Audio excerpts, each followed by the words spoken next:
Hello viewers, ప్రస్తుతం మనం Suryalanka beach దగ్గర ఉన్నాము. ఇక్కడ మత్స్యకారులు వాళ్ళ సమస్యలు వారి మాటలు తెలుసుకుందాం. బాబాయ్, మీ పేరు? వెంకటేశ్వర్లు. బాబాయ్, ఇక్కడ తుఫాన్లు వస్తా ఉంటాయి, చేపలు పడట్లేదు అని చెబుతున్నారు. చేపలు పడతలేదు. మన తుఫానికి 2 బోట్లు బాగా దెబ్బతిన్నాయి. ఇక్కడ దాకా వాటర్ వచ్చింది, వల్ల కొట్టుకుపోయినాయి. దానికి ఎవరో కూడా పట్టించుకున్న వాళ్ళు లేరు. ఈ విధంగా ఉంటుంది. అసలు చేపలు అనేది శూన్యంగా ఉంది. 4 సంవత్సరాలు చేప మొహం చూసి అంటే బయటకు ఎత్తుకొచ్చినాయి. అంటే సందులు వెళ్ళి సొంతకి వెళ్ళి కొనుక్కొచ్చుకొని ఇక్కడ పెడతాడు. ఆ టేబుల్ నుంచి వస్తాం నుంచి తుని. అంతకు ముందు 3 సంవత్సరాల క్రితం ఎలా ఉండేది? 3 సంవత్సరాలకు ముందు బాగానే ఉంది. 3 సంవత్సరాలు దేని ప్రాబ్లం వల్ల ఇలా అవుతుంది అంటారు?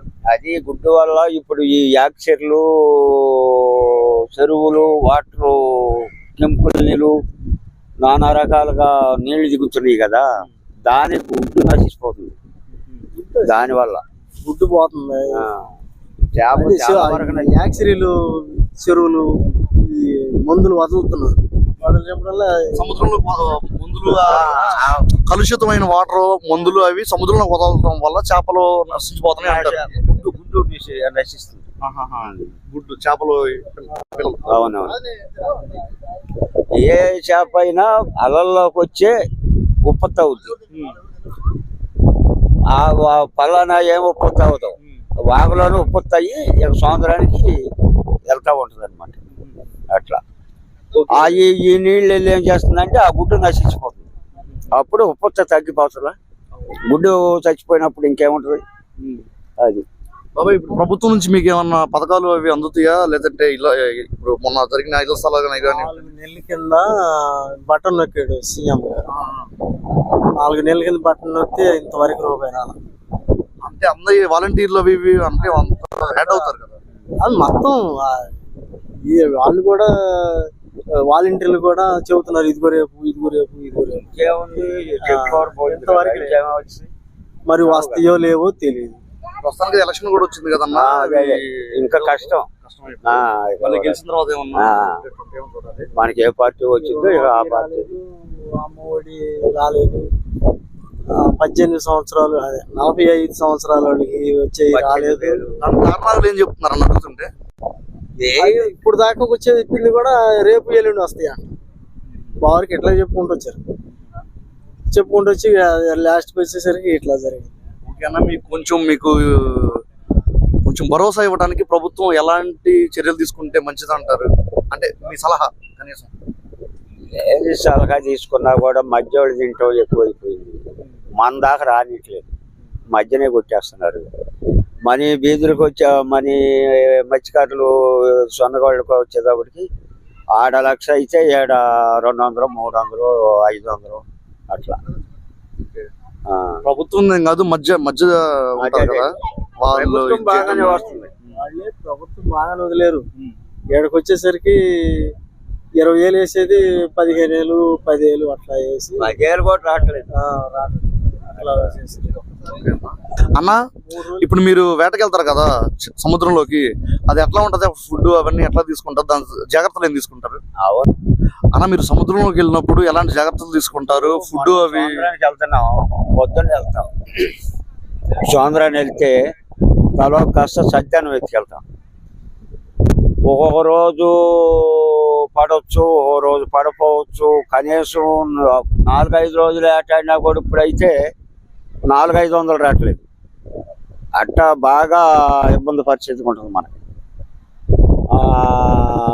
అవి తీసుకొచ్చి ఈ ఆటోలు తీసుకెళ్ళి అమ్ముకు రావాలంటే సరైన సావుకారులు లేక ఉప్పులు వేసుకోను ఈ విధంగా అట్లా తయారైంది. ఇప్పుడు దాదాపు 6 నెలల కాడ నుంచి ఓట్లు సోంద్రానికి చెంది లేదు. అన్నానికి అల్లాడిపోతున్నారు. మీరు ఎన్ని సంవత్సరాల నుంచి వృత్తిలో ఉన్నారు? నేను చిన్న రకంలో నుంచి 10 సంవత్సరాల నుంచి పెద్ద మాగల ఏట చేశా. అట్లా చిన్నప్పటి నుంచి మాకు అన్ని సర్వీసులు ఉంటాయి. వెళ్తా ఉంటాం. రోజు పడిద్ది, పడని రోజు లేదు. మరి అప్పుడు వాజ్యకి వెళ్తాం అన్న. 3 రోజులు ఉంటాం, 4 రోజులు ఉంటాం. ఈ ఐస్ కూలింగ్ బాక్స్ లో పెట్టి వేసుకొస్తాం. వేసుకొస్తే ఆ సొంతగా వేసుకెళ్తే ఏదో వాళ్ళు ఇష్టం వచ్చిన రేట్లు వాళ్ళు కడుతుంటారు. మనం అడిగామనుకో మన చేపలు ఆగిపోతాయి. ఎంత కడిగితే అంతకడికి వేసేసి వచ్చేసేయాలి. కాకపోతే అన్నం పరిస్థితి అంటే అలవాటు అయిన వాళ్ళు ఉంటారు, అలవాటు లేని వాళ్ళు ఉంటారు. అలవాటు లేని వాళ్ళకి ఏంటంటే వాంతులు అలవాటు అయిన వాళ్ళకి ఓకే అంత సర్దు. వాంతులు అయిన వాడిని చూస్తే ఇక జరగటం. ఇక ఆడ పద్దాక వాంతులు చేసుకుంటున్నాడు అనుకో, మేము తత్వ వాళ్ళు కూడా బయటికి రావాలి. పద్దాక ఆడ ఉండలేము, టాబ్లెట్లు ఉంటాయి కానీ అంతగా ఒక్క రోజుకైతే సరే, 2 రోజులు అట్లా ఉండలేము, వచ్చేస్తాం. అది ఏ టైం ఎట్లా ఉంటుందో మరి లేదు కదా. 4 రోజులు 6 రోజులు ఏ టైం 6 రోజులు ఉన్నాయి కూడా. ఒక్కోసారి 10 ఏళ్ళకి 15 ఏళ్ళకి వచ్చేది కష్టం. వెళ్ళేది 8 మంది 7గురు వెళ్తాం. ఐసు ఆయిల్ ఇవన్నీ మొత్తం బత్తం అంటారు. అంటే అవి ఒక 10,000 దాకా అవుద్ది ఖర్చు. 10,000 పైన అవుద్ది. వాటికే సరిపోతుంటాయి. ఆ ఖర్చు దానికే సరిపోతుంది, మనకేం ఉండదు.